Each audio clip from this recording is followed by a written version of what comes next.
wrap things up today with one last piece of video.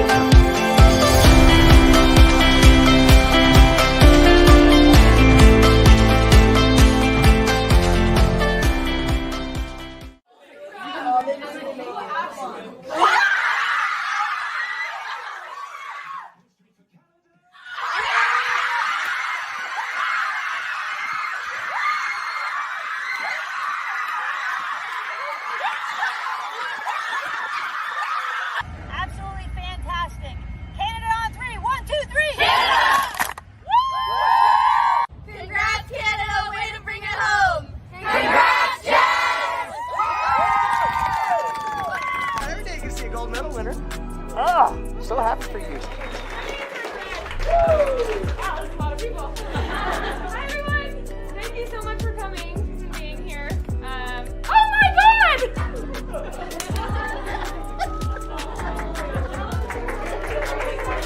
1 week ago, this young lady had a gold medal put around her neck, and I'll leave you with this. She's the 4th ever Red Raider to win a gold medal in Olympic history, and she's the 2nd woman all time, right after Cheryl Swoops. Pretty darn good company. So one more time for the gold medal winners. I don't have words, or I'm gonna start crying again. I think it goes without saying this community is incredibly, incredibly close to my heart. And I can say with 100% certainty that this would not be mine if it weren't for the people in this room. Come on! Come on!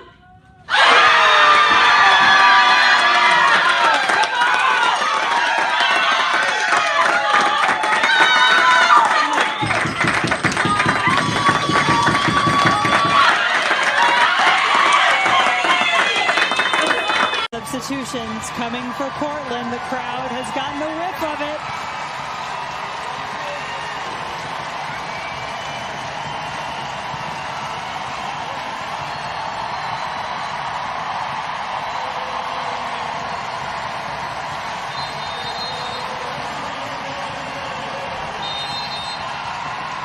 Just wanted to let you fully appreciate that moment, the way it sounded, the way it felt here in Providence.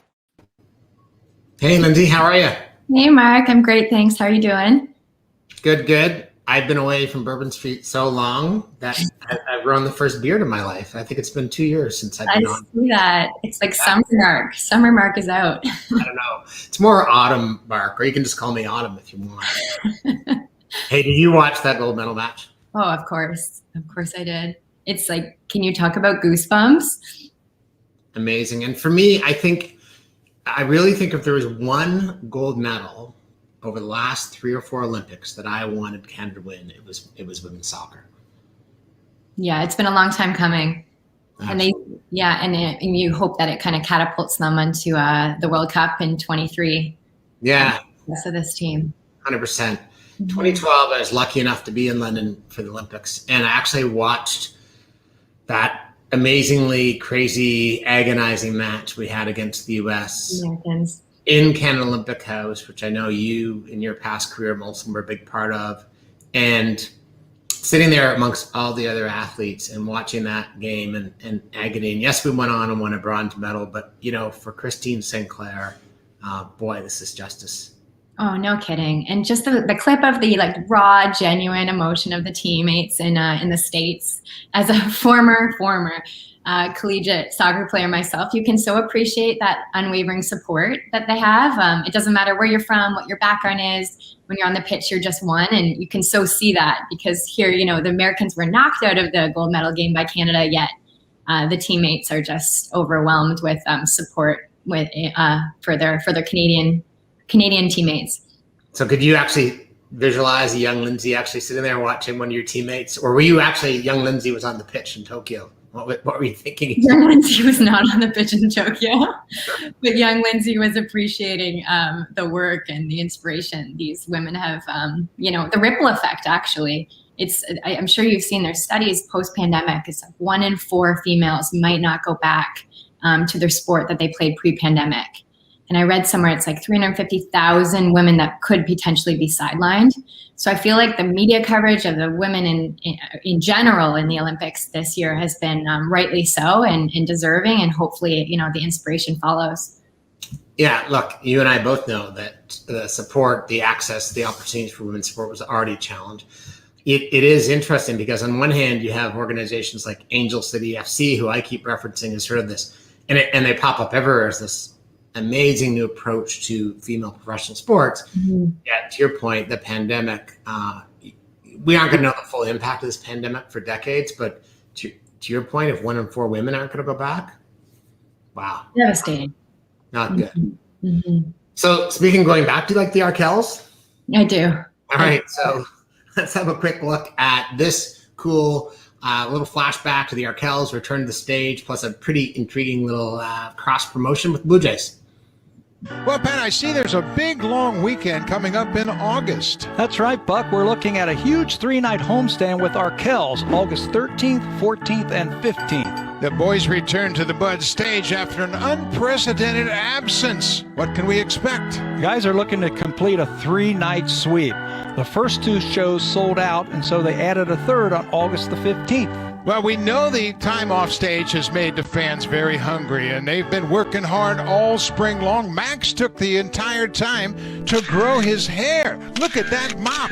Watch out, Boom Bichette. It's hard to beat that bow flow. Dr. Raj, Dr. Anju, we are only here tonight because of their efforts and everybody who's on the front lines of the healthcare community.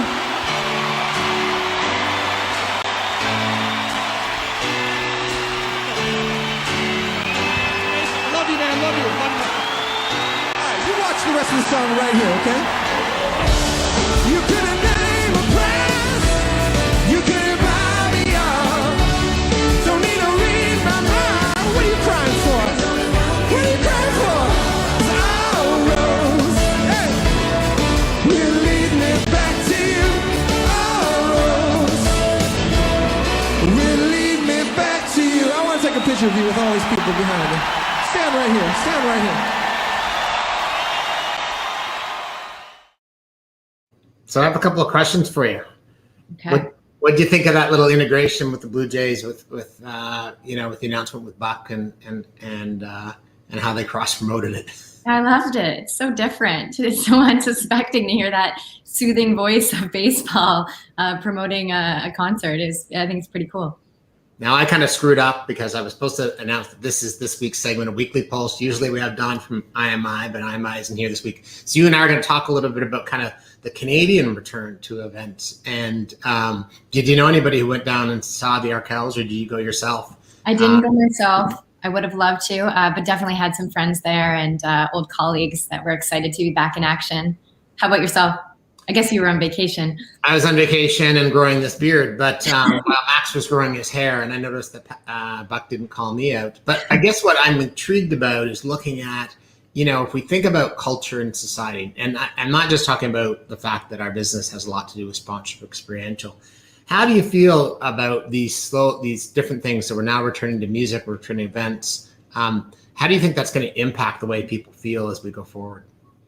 I think it's really interesting, and I think the answer to that is it depends on what region we're talking. Right. We're seeing a total different landscape south of the border from us, so it's really interesting. I think Canadians as a whole, we're starving for live events again. We can't wait to get out there. You see the footage of the crowd in 3 shows. I mean, that says something. But then, you know, you're seeing what's happening in the U.S. Somewhere. I believe it was New Orleans that there were secondary tickets going for $0 on the secondary market, and it was in protest of vaccines being mandated and masks in protest to their mayor. So you're going to see a real dichotomy of you know what people's comfort levels are and what their willingness is to participate. Well, hold those thoughts, because I want to flip over to like a sports return. Let's go out west to Saskatchewan. We're going to hear the dulcet tones of somebody who happens to be one of our clients, a guy I've served on some committees, Luke Mullender, a famous Saskatchewan Rough Rider. Football's back on the prairies. And the third key is easy, man. Be grateful. I got goosebumps watching these guys run out there for the first time in over 600 games. I got goosebumps while you watch Tegan Little Chief sing the national anthem. We are very, very privileged as a people to live in North America, to live in Canada, and get to play football, talk football, enjoy football, have fun, enjoy this moment, and be grateful, man, because there are a lot of people in situations that don't get to enjoy these type of things.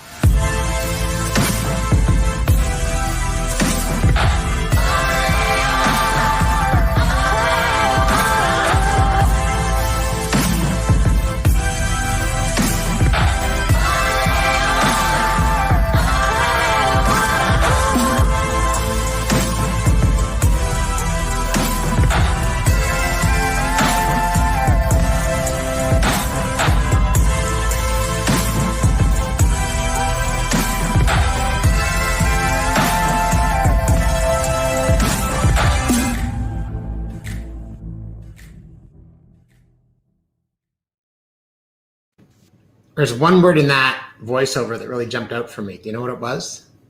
Privilege. Yeah, I think that was probably second. Grateful and privileged. They're close. And I think it's really interesting. Do you think that as participants, as marketers, as consumers, are we going to start to really understand and maybe not take for granted the simple joy of going to a football game? You'd hope so. And it's really cool to hear it from an athlete perspective too. I mean, they missed it and they realized how lucky they are to play when so many right now can't. After being back in action after almost 2 years, it's got to be so emotional. Yeah, absolutely. And, another property that's coming back literally tonight is Cavendish Beach Music Festival. Have you ever been to Cavendish by any chance? I haven't, but after seeing this, I want to. So I was actually going to propose a staff field trip in July of 2022. Oh, so right. If you're interested and we could get this on video, I'd like to hear it. Hello, finance. But I actually haven't been to the festival, but I was privileged enough 2 years ago to speak at the Cavendish Beach Music Festival Sponsor Summit by Kim Doyle. And, this is run by Whitecap Entertainment. They're an incredible business. They own bars, restaurants, they do concerts all over. But, Gord Bamford and Tim Hicks are going to be kicking off this return to Cavendish. Really exciting. But I just, when you think about live music festivals, you're talking about the secondary market, would you go to a festival right now? I would. Yeah, I would. I can't wait. I think my behavior will greatly change, but I would definitely go. How about yourself? 100%. And I think, it's interesting. I want to run this next clip, just kind of talking about all the new protocols that are coming out for vaccines and testing as it relates to events. And then I want to get your thoughts on how are we going to get back to full recovery and contrast that with the issues going on in the U.S. So let's run the clip. Get the shots or take a test. The Blue Jays is the latest Toronto sports team to implement an immunization policy, and this comes as demand for COVID-19 vaccines continues to drop off, and the city ramps up its targeted approach to get needles into arms.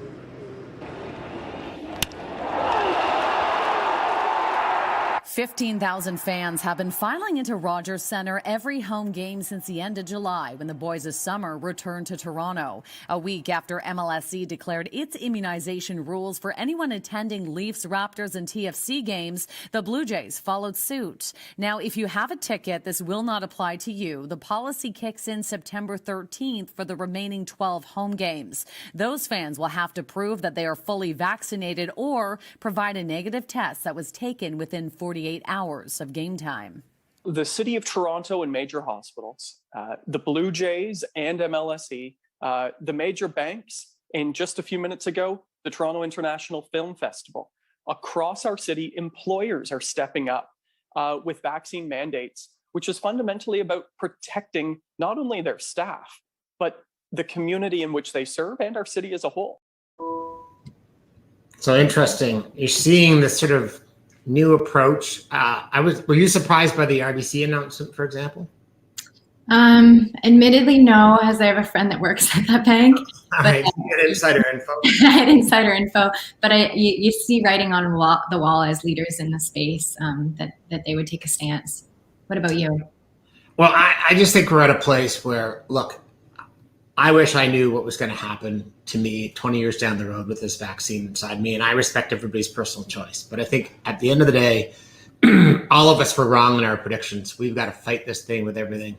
It's very frightening now to see the impact of the Delta variant in the United States. Mm-hmm. It's frightening, to your point, to see protests, the battles between the governor of Florida and school teachers. It's interesting how every type of crisis in the world boils down to creating some sort of level of civil unrest. Mm-hmm. Mm-hmm. And I think to your point, when it comes to, public policy, you're never going to please everyone. Nope. I think these organizations are doing, best efforts to skew to the majority.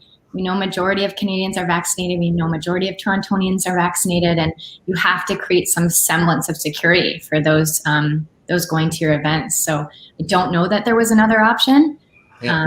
I'm interested to know, exemptions and case by case basis, because that will make things incredibly interesting when it comes to seating. What are your thoughts? Hey, having gone to 2 Blue Jays games to my season tickets, and literally everyone's on top of you, and you can take your mask off. I'm grateful that myself and my family are double vaccinated. Yeah, you don't know who's sitting around you, but ultimately we have a lot of work to do. So we could probably dive into this and spend an entire Bourbon Street on tackling this. But we started with the Olympics, and now the Paralympics are on. And I was really excited to see this global campaign, the We the 15, that the International Paralympic Committee has kicked off. Why don't we start there, and then you keen to talk a little bit of Paralympic sponsorship with me? Great, sounds great. Cool. You're such an inspiration. So brave. You remind me to be happy. I love that you don't let it get you down. Good for you. It breaks my heart. Look at you out and about. You push us all to do better. You are superheroes. Really? Yeah, we're superheroes, all right. For getting the kids out the door on time. We push strollers. Io sono il passeggino. No, that one, We break homes. People call us special. But there's nothing special about us. We have mortgages. Lesson with duvets. Watch reality TV. Pretend for watching reality TV. We're politicians and lobsters. Pension advisors. We get married. We make an blind date. We laugh at ourselves too. We love our grannies. And our go-go's. We pray 5 times a day. And no, I'm not praying for a cure. I'm praying for a new handbag. We swipe right. We go on first dates. And get lucky too. So are the pedestals on ice? And the pity tolerated. We're not special. That's not what it's like. Non è la nostra realtà. And only when you see us. Wonderfully ordinary. Wonderfully human. Only then can we all break down these barriers that keep us apart.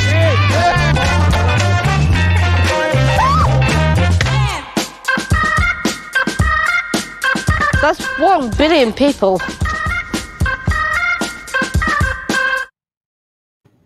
I've seen that spot 6 times, and I still smile at the blind date joke. I love the handbag one. It's great. It's amazing. Perfect. So I have a question for you, and admittedly, when I first heard the headline of the campaign, I thought We the 15 was about what? I know what I'm going to tell, but what was your thinking when you heard that headline, We the 15? Oh, I don't know. You've stumped me. Well, for me, I thought it was 15 organizations getting together. Okay. But in the power of education, I didn't know it was 15% of the world's population. Nor did I. And I think it's incredibly powerful. Can you think of any other time you've seen all these different groups, all these different global organizations get together to really, sort of tackle one cause? I can't. I think it's one of the biggest human rights movements, and it's a beautiful thing. And I love the way they kind of totally repositioned what public perception is. And it kind of reminds me a little bit of the Sick Kids campaign, where you're making those children heroes. You're not feeling sorry for them. They're heroes. And in this case, it's, stop putting us on a pedestal. We're ordinary people, and it's really beautiful. And I think, we keep talking about representation, and it's got to be in front of the camera. It's got to be behind the camera, or no progress is going to be made. So I know that there's lofty goals. I think I saw that this is a 10-year campaign. Mm-hmm. It's incredible with all the organizations that are backing it. But I love it. It's a long time coming. Absolutely. And I love your comment about in front of the camera and behind the camera. So we tend to give a lot of credit on the show to Toyota and what they've done in the Olympic space, but I love what they announced this week on the Paralympics. Let's have a quick sip shot at what they're doing to support every U.S. Paralympian. It's time. It's time we unleash the potential in all of us. It's time to come together and join the ones who cleared the way for us. The ones who met adversity with drive and pushed boundaries to inspire change. It's time to move this world into one full of possibilities, where all have access to more opportunities and resources, where everyone thrives, where we all prevail. It's time to create a new legacy together, because everyone deserves the choice to move freely. And when one of us can move, we all can move. And when we all can move, there's no telling how far we'll go. David Brown, World Paralympic Champion.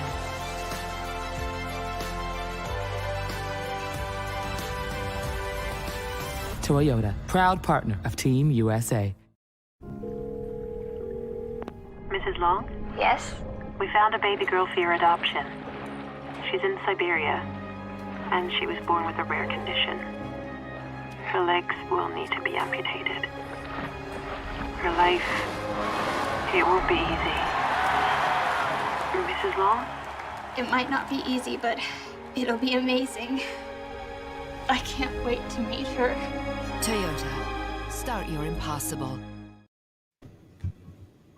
That one gets me so hard. Yeah, I mean, look, as a parent, it's amazing. And what I love about Toyota, again, I have nothing to do with it, is they've taken this platform of mobility and applied it in such a beautiful way to the Olympics and Paralympics. Such a real way, and just giving a voice to the underrepresented. And the thing I love the most about the campaign, where they're offering sponsorship to every athlete, it's every athlete. So similar to what we just talked about with We the 15, you're not even making a hero out of one of them. They all have equal opportunity, to receive the stipends or the sponsorship, which, in their world, it's beyond just supporting their journey of training. It's supporting their life, which I think is just, what a statement. I think it's going to be really interesting over the next few years that now that the top partners, the International Olympic Committee partners, automatically have Paralympic rights, to see how the big brands, the Cokes of the world, who maybe have only done it on a country by country basis, really dive in. Do you have any quick thoughts on that? That's a great point. And yeah, it's kind of opening the door. They have the opportunity to do it, so there's no excuses not to. So it'll be, I think it'll be better for everyone when, again, we keep talking about representation. The more brands that are doing it, the more they'll see themselves represented on the screen, which is so beautiful.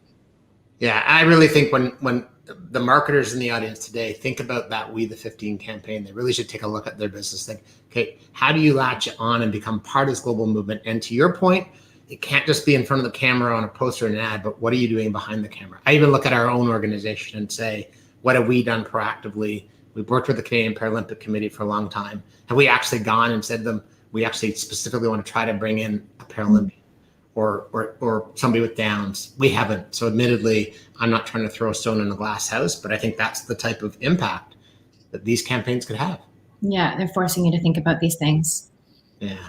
Mm-hmm. So we're going to jump into last call and a little bit of a kind of a mixture between marketing and society. And, yesterday was a pretty horrible day in Afghanistan.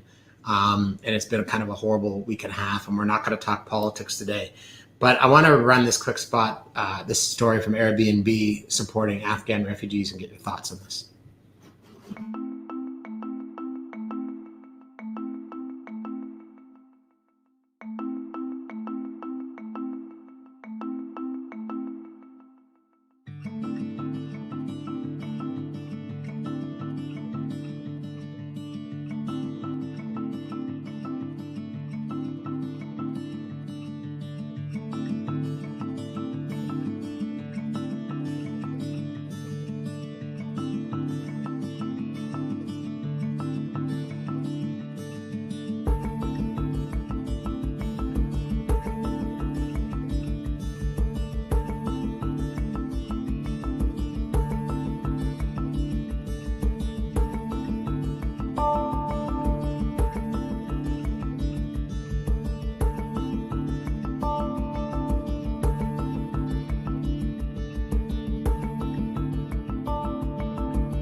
Twitter's a horrible place sometimes. You see some of the feedback from people talking about what about homeless Americans, etc. There's two things about this program I love. One is it is actually Airbnb using their actual business to do good. So they're not like supporting something to do with water, which I know that's a bad example. But secondly, like Brian Chesney, the founder of Airbnb, is actually digging into his own pocket. I read deep in this article to support this. Horrible situation. Do you think this is a good program? Do you think Airbnb is taking advantage of the situation, or do you applaud what they're doing? I applaud what they're doing, and I've seen some of those nasty comments too, which you can appreciate where they're coming from. But it's also worth mentioning that Airbnb does do work in their own backyard with fire evacuees and COVID-19 frontline workers, and they are doing that. But how do you ignore this crisis right now? So I'm so glad they're shining a spotlight. And, when you think about being a citizen, a Canadian citizen, and how fortunate we are, it's like, yes, we can donate. Yes, we can feel empathetic. Yes, we can spread the word, but you feel so helpless. And so brands that have the ability to make change and to call on action, I think I think they should be applauded for what they're doing. And I know, Verizon and Walmart, and I think of several of the commercial airlines have followed suit in the support. So I think it's a wonderful thing what they're doing. What about you? I think it's amazing. I grew up in a house where in the 70s, my parents brought in two Vietnamese families, and the term that they used was boat people, and it's probably not appropriate now. More recently, my wife spearheaded the adoption of a Syrian family. And, when you hear people talking about running when the Syrians are being bombed by their own people and what they had to do to protect their own children. So, yeah, it's, and I have to be blunt, like yesterday's suicide bombing actually just put me in an off mood all day. Yeah, it's devastating. And like you said, as a parent, seeing some of these images, it's heart-wrenching. Yeah. So you and I can probably spend a lot more time talking about purpose and this sort of thing. We should probably dedicate an entire show to it. We're going to close the day with an interesting new approach from Nike. One of our producers said, when we're always looking for inspirational videos, it's great to check out Nike. And they've done something on Alfonzo Davis, which I think is very relevant, the great Canadian soccer player who actually was raised and born in a refugee camp in Ghana.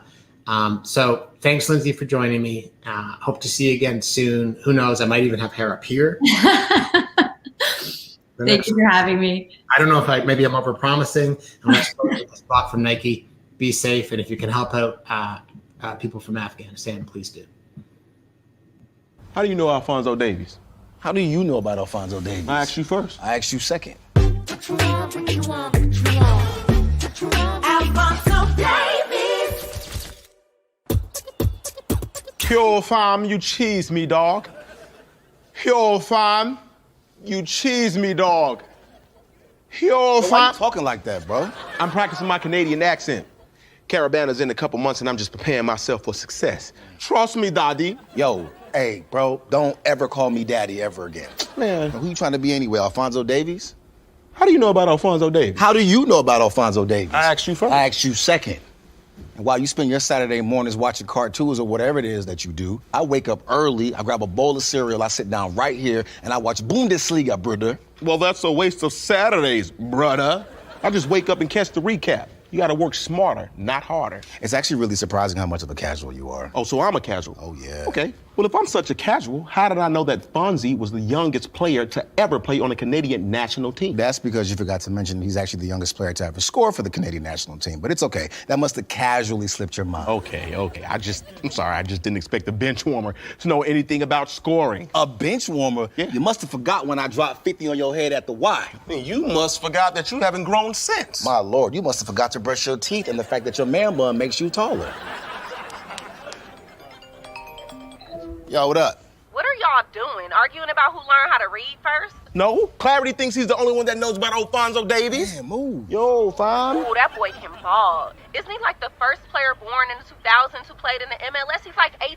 He's actually like 20, T. Actually, nobody asked you. Snapple facts. What else you want to throw at me? That he's Ghanaian, but he lives in Canada. No, he's actually Liberian. But what do I know? I'm just a casual. You are a casual. See, I told you. Clarity, you're a casual too. Both of y'all are some casuals. Put y'all together, y'all make a real dope airport outfit. I gotta go. Y'all energy it's messing up my bun. Sheesh, Mr. Snapple. If I'd have known she was gonna snap on you like that, I wouldn't have went so hard on you. Man, that wasn't hard. I seen better facts at them little screens at the gas station. You know what is hard, though? Those hamburgers you made the other day? No, man. Hard is being born in a refugee camp. Hard is moving to another continent at the age of 5. And hard is having to learn an entire new language and sport. Wow. I didn't expect for you to come with the real facts like that. You put it like that, yeah, man, that's pretty deep. Alfonso's out here giving hope to a whole new generation of people. He's doing work as an ambassador with the UN's High Commissioner of Refugees, man. That man's actually pretty inspiring. Yeah, man. You are too, bro. You're pretty inspiring. For real? Yeah. That's what's up. You've inspired me to never eat anything you bring to the cookout ever again. It reminds me, I need to make a dentist appointment. I don't even know why I bother sometimes. It really... Huh! Would you look at that? They got to open it on Thursday. Okay.